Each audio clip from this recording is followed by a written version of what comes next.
Hey everybody, thanks for joining for the final part of this free nonpartisan series on running for public office. I'm going to go over now some of the things that you might want to think about post-election day. And so let's jump right into it. So the first is you want to think about whether you should close your campaign account down or not. Now this doesn't necessarily depend on whether you've won or lost, although it might. But there's a few different things to think about here. So keeping your campaign account open and keeping that organization going, the bank accounts going, and all of that kind of logistical stuff, there are some benefits to that. If you plan on running again, or if you plan on having other candidates as part of a slate or a team that you might be supporting, you might want to consider keeping that campaign account open so that you can use that for those purposes.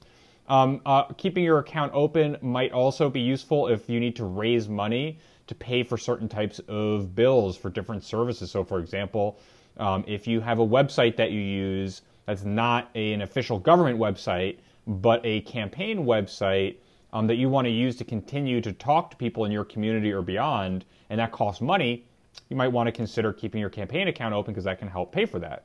And if you are planning on continuing to communicate through those platforms, which is something that that might be advisable, although you have to do it carefully, especially depending on which state you're in, to make sure that you're following all of the election laws.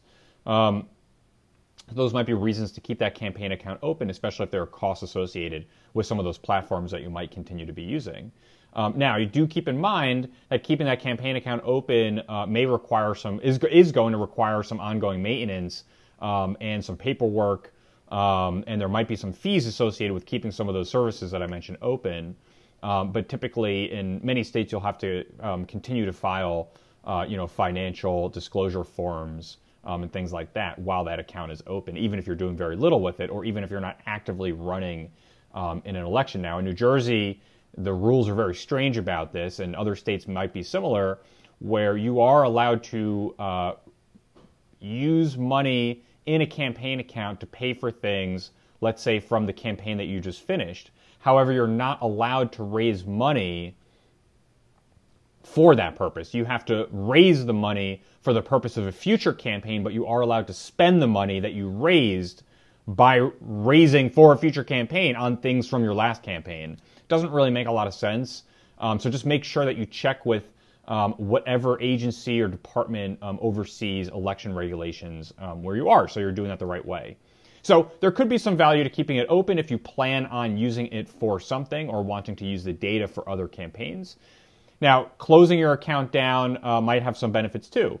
It closes everything and kind of takes it off your plate. So once you've paid all your bills and you've done your final paperwork and closed all the bank accounts down, it's just one less thing that you have to think about and worry about. Now, to get your data out of that, for example, voter file data, which I would strongly suggest that you do keep, you may have to purchase that. And so when I closed my campaign account down, I kept it open for a little while longer after the election. And then when I closed it, I did buy my voter file data from myself, from my campaign.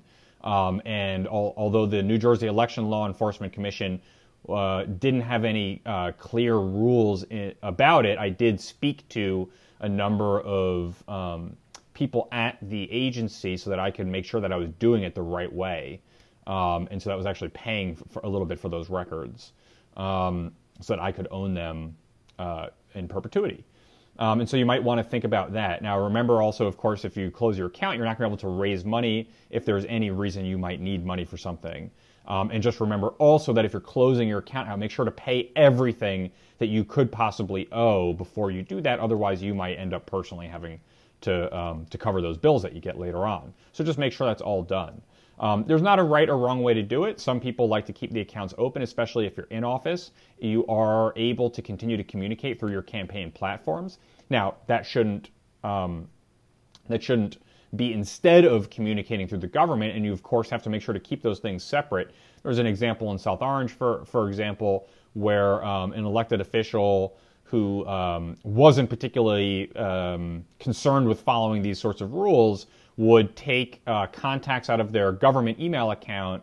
So people that had emailed in with a question about municipal services, for example, from their council member, take those email addresses out and put them into his political mailing list, where he would endorse candidates and raise money and things like that. You're not allowed to do that, of course. Now, you can take things in many states, in many jurisdictions. You can take things from your campaign side and kind of give them to the government side, but you can't go the other direction. You can't use public resources to forward a political or personal or business interest. So just make sure to check with your state and local regulations before you kind of create your plan to do anything like that. So that's the question of whether you should keep your campaign account open or closed after Election Day. If you're on a much larger campaign, you might have some professionals or staff who are going to advise you on how to shut things down correctly or how to move things over into some other potential future use. Next, one of the things that you want to be thinking about is how to make sure to thank all the people who helped on your campaign. Whether you win or whether you lose, all of your volunteers, your staff, and especially your contributors, people should be getting notes from you thanking them for everything that they did.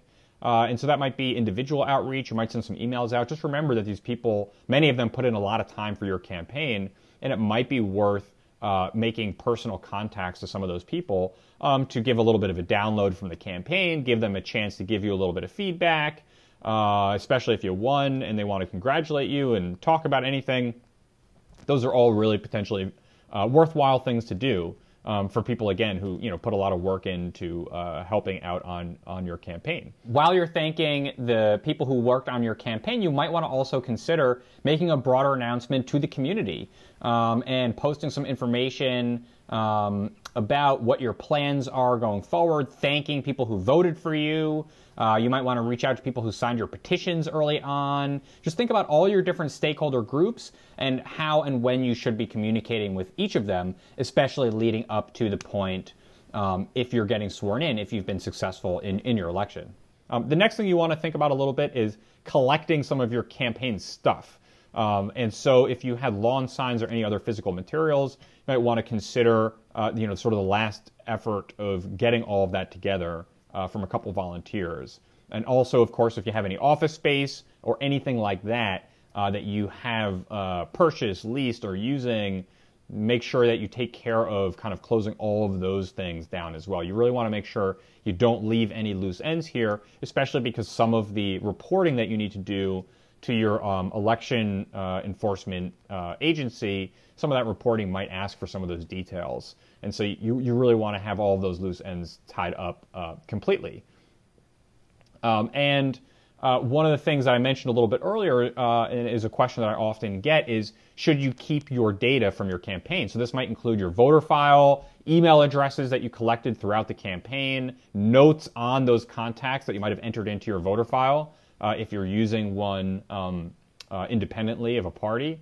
And you certainly should try to keep that data. I hate the idea, just in general, of putting a lot of work into something like that and just kind of tossing it into the trash pile, but it's always good to have an archive of that kind of stuff. Just make sure you're doing it the right way. You don't want to cut any corners here, so if you have to purchase that, it's often not very expensive to do. There aren't a lot of great kind of pieces of guidance out there on how to price that out, but it's something that you can talk to your election enforcement agency with and make sure that you're doing it the right way. So if you do need to purchase stuff, that you do it, and you do it in a way that protects yourself in the future, especially if you ever want to use that for a future campaign or for any other purposes.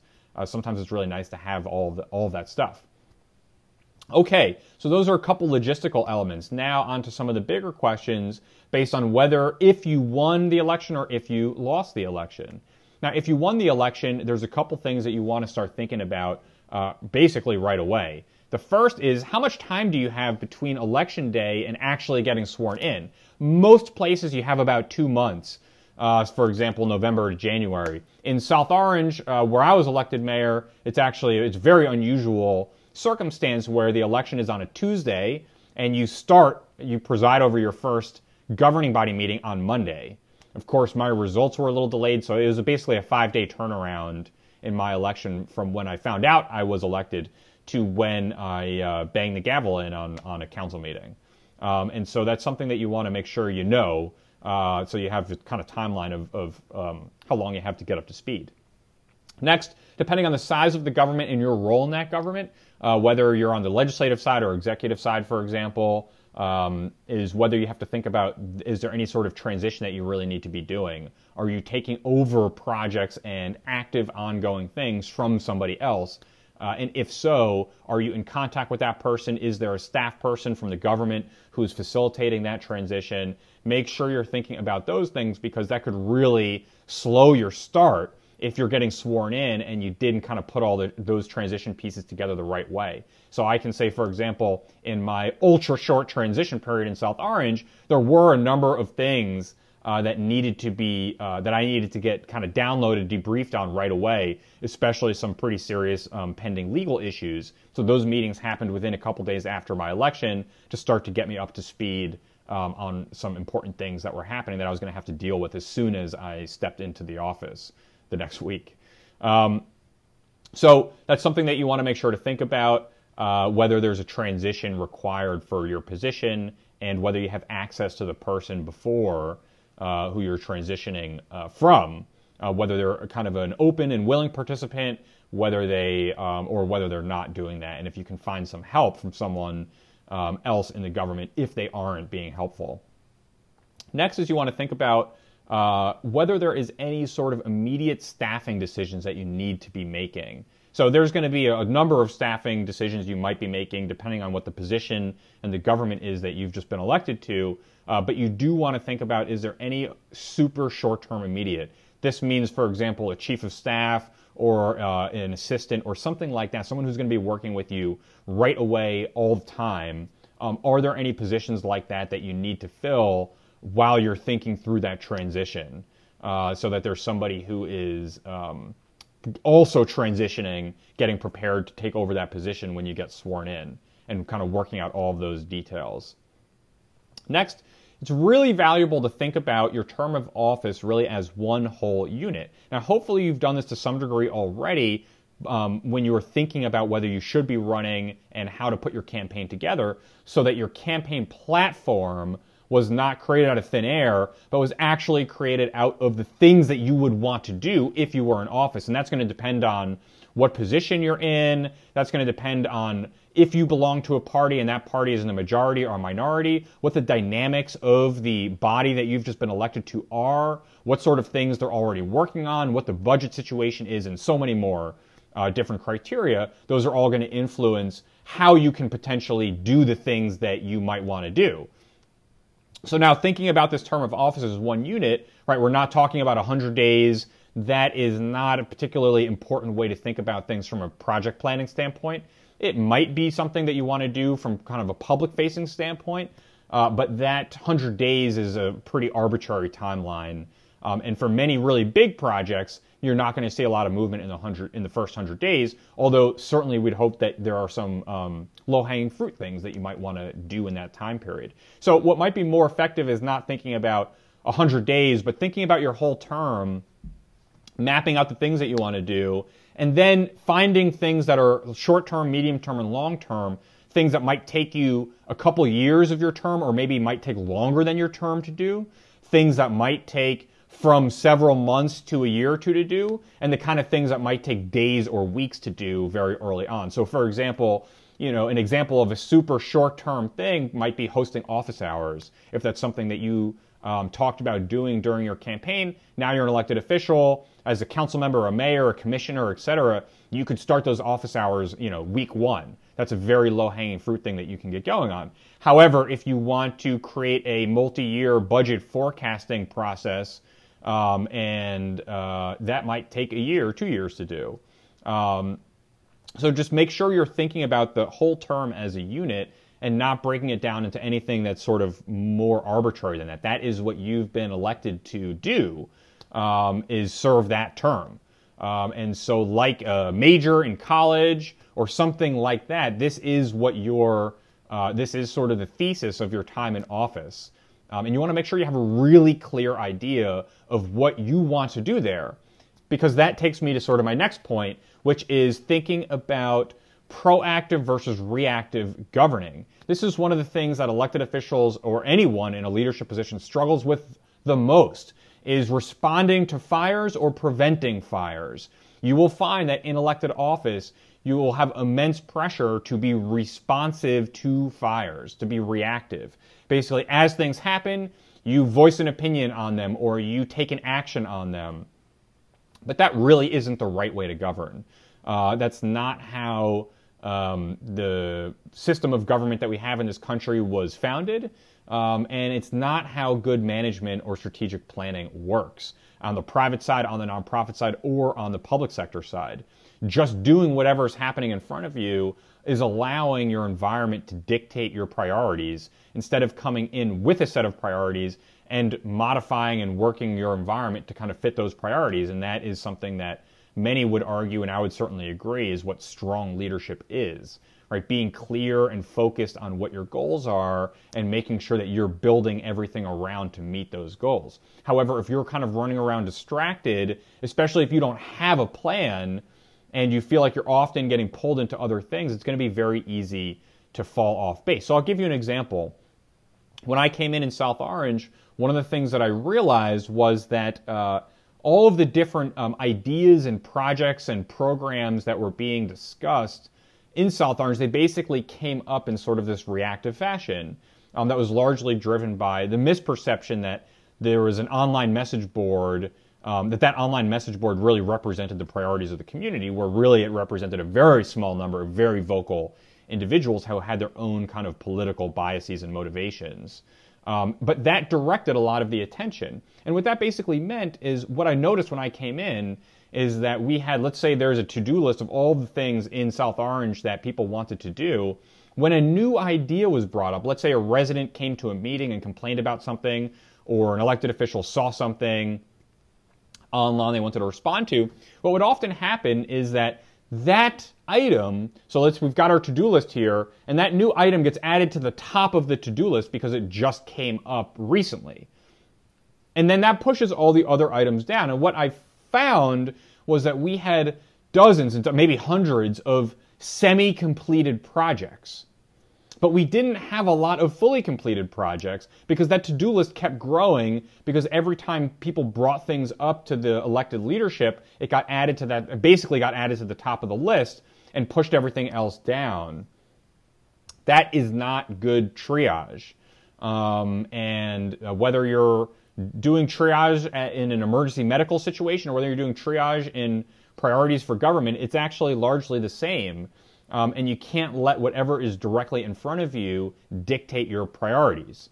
And so what we started doing was I implemented a vision and goal setting process where we got together once a year, brought our different priorities together, and set a proactive agenda for the forthcoming year so that we knew what would be worked on. That way, if someone came to a governing body meeting and said, you know, you need to redo the playground right now, it's really a problem, it should be better, and, you know, et cetera, instead of saying, oh, of course, and sending it off to the rec committee to discuss the next meeting, the response might be, well, here are our priorities for the quarter and for the year on the rec committee. They are working at capacity trying to finish those projects as is. We're going to take your suggestion, which is really great, and we're going to put it in the queue so that next year when we set our priorities, we can include that as part of it.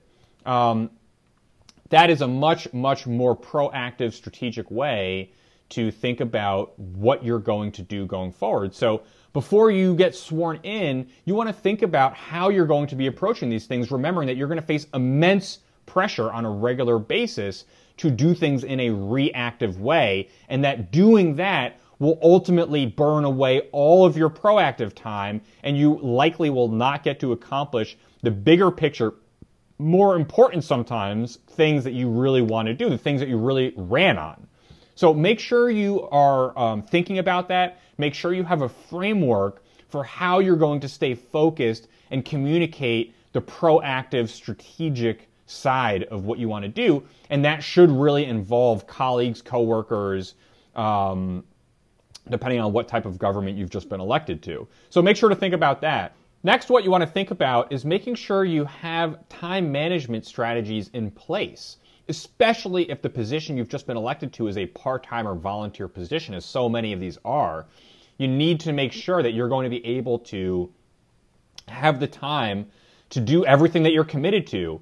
Your day job, your elected official job, if you have other volunteer activities, your family, for example, your own personal health and wellness, hobbies, relationships, all of these things you really want to make sure to think about. And take it from me, I did not do an incredible job with this early on in my time in South Orange. I was starting my own company, Veracity Media. I was in office as mayor, which was probably 30, 40 hours a week in the beginning, 30 hours a week maybe as I went forward. I was in grad school getting my master's degree, and I was spending about 20 hours a week as a volunteer EMT at the rescue squad, and then also took on the responsibilities of the emergency management director a year or two later. And so that's a lot of things happening at once that really didn't leave me a lot of time to focus on some things that are important to me in my personal life. For example, making sure you're eating right, making sure you're sleeping right, making sure you have time for the relationships in your life. All of those things that are really important, you can get kind of squeezed out if you're not careful about it. So what a lot of people end up doing here is making the mistake of not blocking their time, and they end up, everything gets intermingled. And while you're trying to do work stuff, you've got people texting you about mayor stuff. While you're trying to do mayor stuff, you've got people texting you about work stuff. Everything gets mixed up, and you don't really have a clear break or clear expectations for the people that you're working with. One of the things that I settled into after a couple of years was, for example, spending some time breaking my time apart between when I would be doing work and when I would be doing municipal stuff. And so I might go to town hall in the morning for a couple hours to do some things. Then I might do my day job, my company, for a couple hours. Then I would go to school at night. And so I kind of had a little bit of a breakdown that helped me organize that a little bit. So you just want to think about those things. You don't want important things to kind of fall off track, and just knowing that everything is going to be pressuring you. And so thinking about that ahead of time and how you're going to break that time up, maybe experimenting with a couple different ways to do that, that could be valuable. And there's a lot of good resources online about how to manage your time in this way, blocking the one that I mentioned being one of them, where you set aside certain blocks of time to do certain things and don't do other things during that time.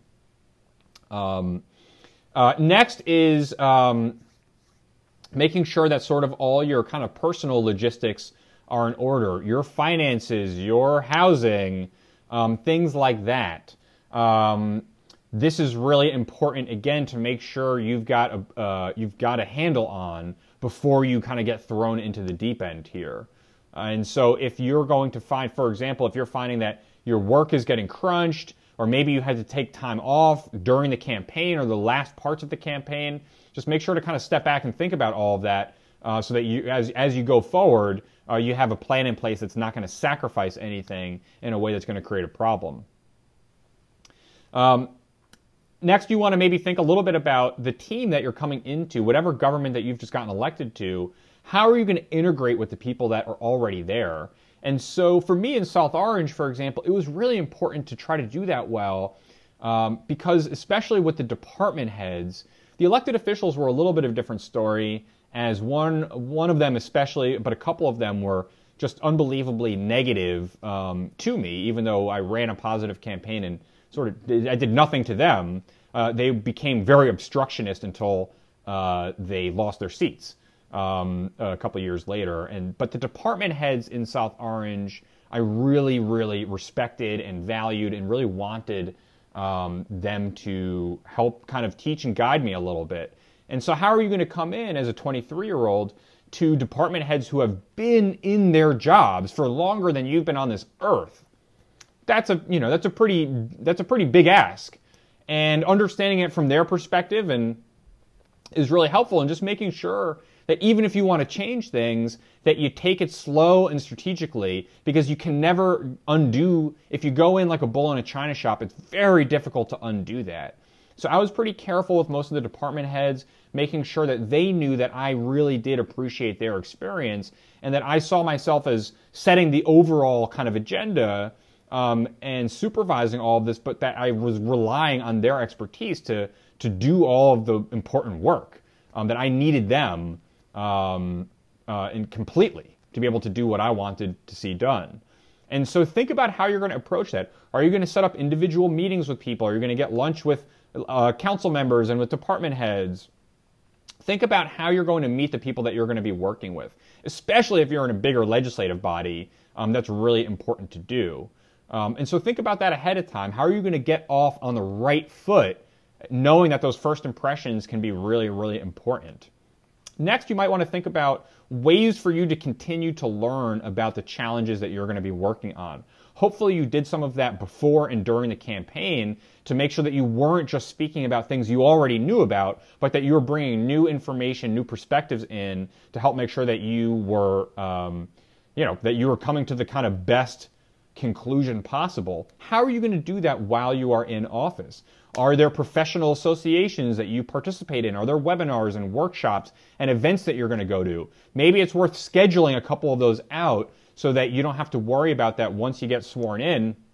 You know that in 3 months you've got a 2-day event where you're going to be working with similar people, and that'll give you a chance to step back a little bit. So think about how you're going to meet those continuing kind of education requirements and keep you in the mindset of always being open to learning new things. Because one of the worst things that can happen is coming into one of these positions and thinking that you already know everything you need to know and not building in a framework for advancing your knowledge or bringing in new perspectives that might help shift your opinion on things as you go.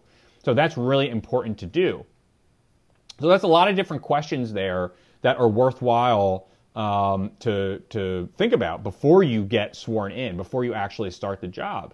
And so before you do that, just make sure to ask yourself those questions and make sure to ask yourself, are you prepared to start this? It's really important to start off on the right foot. And many of these things that I've mentioned here that are good ideas to do, if you don't do them beforehand or early on, they will get pushed out by things demanding your attention that will seem very important, but often are actually distracting you from accomplishing bigger things. So make sure to ask that question. Make sure you have the right frameworks in place so that you know how to approach these things. And whether it's managing your time, your goals, your ethics, your ego, your emotions, these are all things that you should have a plan for ahead of time. So talk to the people you need to talk to and ask the questions you need to ask to feel confident there and feel comfortable. Make sure you're relying and using your network of people that are being honest with you and are supportive. Now, for those of you who didn't win in this election, as someone who only won by 12 votes, I definitely feel you. I don't consider myself really to have won or lost on my election. It's within a margin of error. The weather could have dictated the outcome of that election. And so I feel very fortunate and lucky that I got to win.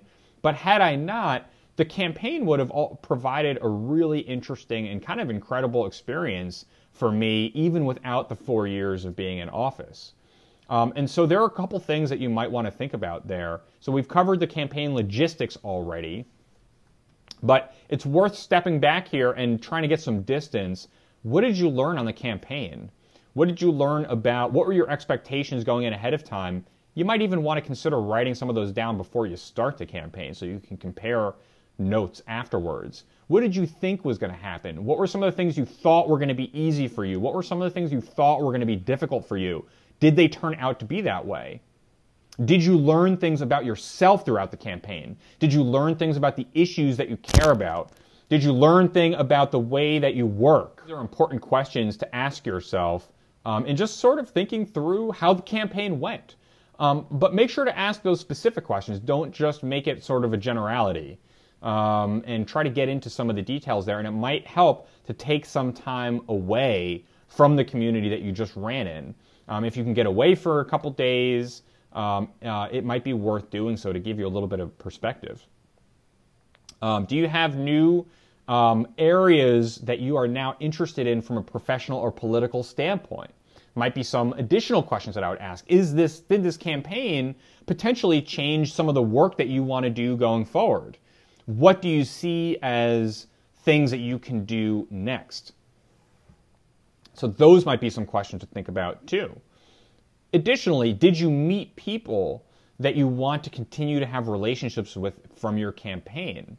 Are there people that you want to reach out to and meet with? Are there ways that you want to get involved in the community that you just ran on? Are there specific issues that were important to you that you found really resonated with the community, or issues important to the community that really resonated with you?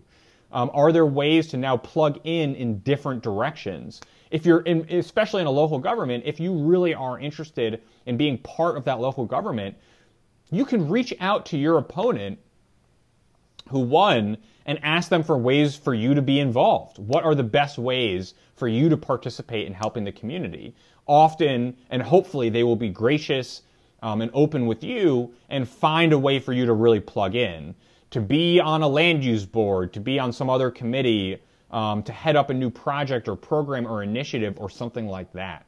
So there might be a lot of different ways that you can continue to get involved and use some of the things that you actually just learned about from your campaign.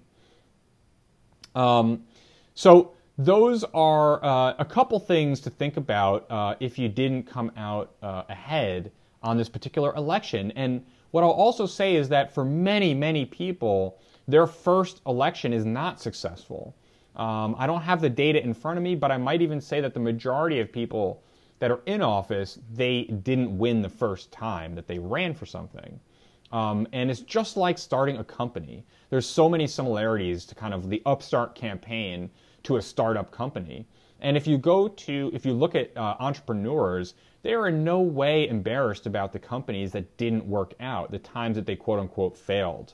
Because all of those things were actually just experiences that helped improve how they do what they're doing, and will lead to success in the future. And many entrepreneurs, many founders of very large companies, especially in the technology world, they talk about how valuable those experiences were in kind of building their ability to do what they ended up successfully doing later. So don't think about a loss as a loss. It can be a win or a loss, can be a win or a loss, depending on what your goals were for the campaign, what you wanted to get out of it. So it's really about what you take away from the process, not about whether you actually won or actually lost. Losing doesn't necessarily mean that you didn't have the right ideas for your community. It doesn't necessarily mean you didn't run a great campaign. Unfortunately, we live in an unbelievably imperfect system. And that imperfect system doesn't always make the right choices. Sometimes it does and sometimes it doesn't. But don't allow the result of that to be the deciding factor about whether you think your campaign was good or bad, or whether you learned something or didn't learn something. There are so many different ways to think about this, and so many different aspects of that experience that may go on to help shape what you do in the future. It's really worth not being too hard on yourself about that.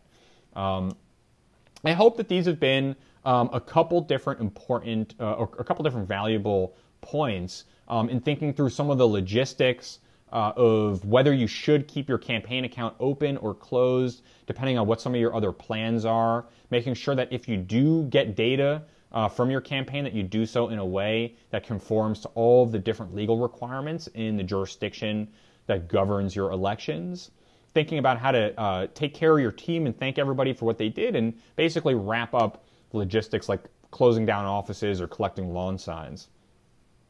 Next, for those of you who won, we talked a little bit about making sure you understand how much time you have between your election and when you get sworn in, whether there's going to be a formal transition or not, and how you're going to go about being transitioned in if you are, and understanding if there's any immediate term staffing decisions like a chief of staff or assistant that you may be making in the very near future who should be part of that transition as well. Then we talked a little bit about thinking about your whole office as kind of a unit, and thinking about the whole thing as a project, making sure that you're aware of some of the things that are going to be, some of the pressures that are going to be put on you to be reactive, but how important it is to be proactive and how important it is to set up frameworks for that and other things ahead of time so that you don't allow your agenda to get pushed out by whatever arbitrary things happen to be happening around you on a daily basis or the priorities of other people. We talked about making sure you have some time management strategies between this and the rest of your life, and that you have your personal logistics in order, such as your finances and your housing. We talked about making sure that you think about your goals in office, both in long, medium, and short terms, so that you can try to identify some of the short-term things that you might want to get started on right away. And thinking about how you're going to integrate with new teams, especially if you're kind of coming from the outside, and what that means as to what kind of leader you're going to be. And we talked a little bit about making sure that you keep some infrastructure in place to continue to build your knowledge and not assume at this point that you know everything that you need to know about what you're doing. And then for those of you who didn't win on this campaign, we talked a little bit about stepping back from this and really trying to get some distance. Ideally, if you can get away for a couple days, that will really help.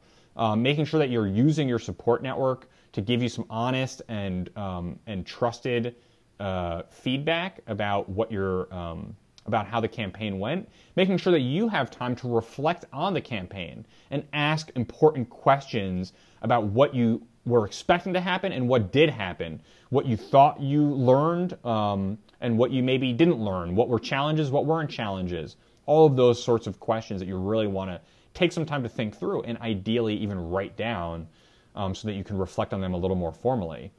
Were there things that you became interested in throughout the campaign that might change your professional or political goals or career in your next steps? Are there ways for you to get involved locally on some of the issues that came up during your campaign?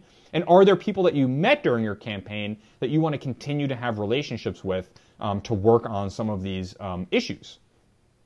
And so, and then closing out that with that, keeping in mind that many people who run for office do not win the first time around, just the same way that many people who run very successful companies do not start a successful company the first time they try to do so, and that they take out of each of those experiences what they can to enable themselves to do better in the future. So I hope this has been helpful. I hope this whole series has been helpful as just an overview to give you a place to plant your feet if you are thinking about running for office, which is something that for some people in some situations really might be an excellent way to get involved. If you have any questions about this, if you want to learn more about any of these topics or anything else, please feel free to reach out to me. You can find my contact information at rethinkingwithalextorpey.com, or you can find me on social media at Alex Torpey as well. So thank you for joining for the series. Again, I hope it was useful. Let me know if you have any questions or want to talk further, and good luck with everything that you're working on. You've taken a great step in becoming a little bit more informed by watching these videos, especially if you've made it this far. And so you're already on a path to success, and I really wish you well on everything that you're working on, and hope to hear from you if you found this helpful. Thank you.